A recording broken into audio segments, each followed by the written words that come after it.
transformative research collaborations. And it was precisely a workshop to consider the relevance of the Africa Charter that brought this group of researchers, not just these four, but the larger group, together in Nairobi in May, where I had the pleasure of meeting some members of this group. And so I'm particularly delighted to chair this panel tonight. Welcome, all of you.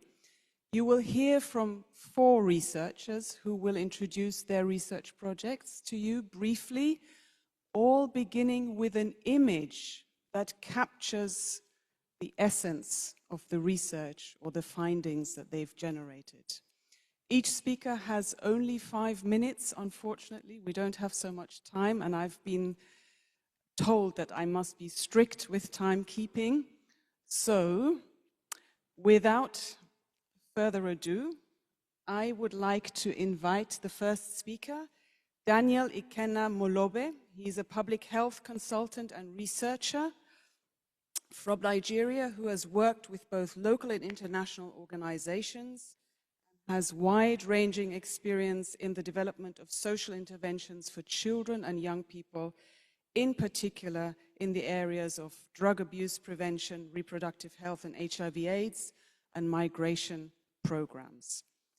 Daniel will speak to us today about a project entitled Exploring the Nexus of Gambling and Irregular Migration, a study of Nigerian returned migrants. So over to you, Daniel. You're welcome.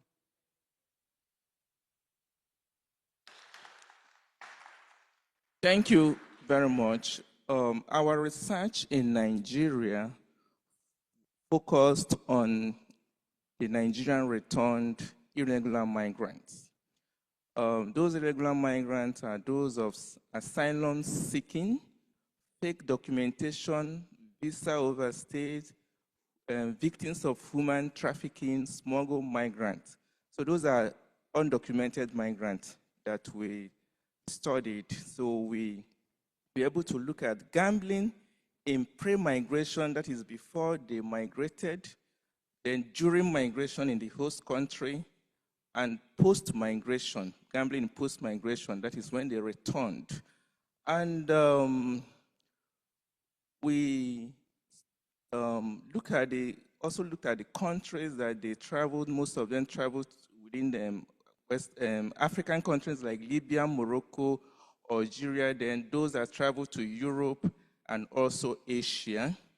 So findings from the research, we were able to discover that 63% of them were addicted to gambling, and the rate of addiction was highest among those that, that listed economic hardship because of their legal status in the country they migrated.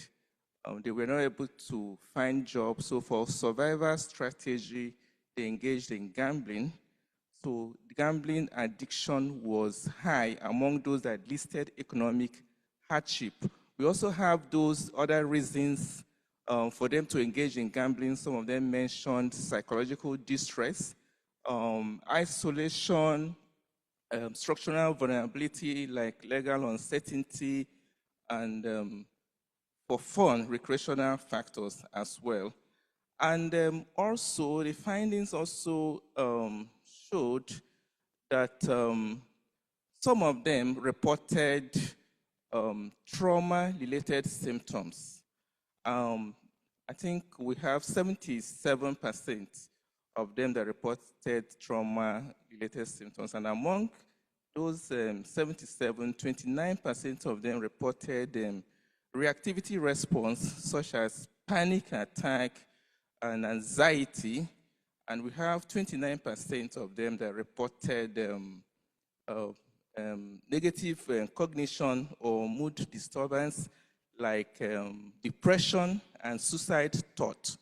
We also, from the findings, we also discovered that because of the vulnerable population of the migrant that we studied, there were also linked social problems like Most of them, especially those that were trafficked, were forced by the traffickers to gamble.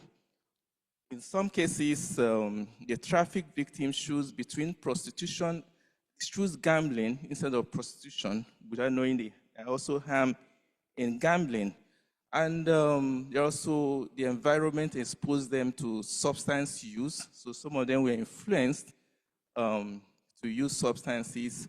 Some of them also reported that they engaged in other activities like drug trafficking in order to sustain their gambling. So there's a lot of harm that was discovered in the Nigerian research. And also it might interest you to know that we also were able to also find out that addiction, gambling addiction, was high among those that traveled within African countries and Europe compared to those that traveled to Asia. Of course, they are more vulnerable because most of them travel through the land, through Sahara Desert, and some of them that made it cross over to Europe through the Mediterranean Sea. Some of them were caught under the sea and returned back to Libya. So there's a lot of hardship in their journey, and those were the findings from the research. So we need to explore more in this area among gambling and that's gambling among migrants. Thank you very much. Thank you very much, Daniel. And I'm sure you have lots of comments and questions. We will have a Q&A session at the end. We will hear all four and then open up to you. So thank you very much, Daniel. Now moving from the context of Nigeria to the context of South Africa, and I'd like to welcome you, Caitlin. Caitlin Ferreira is Associate Professor in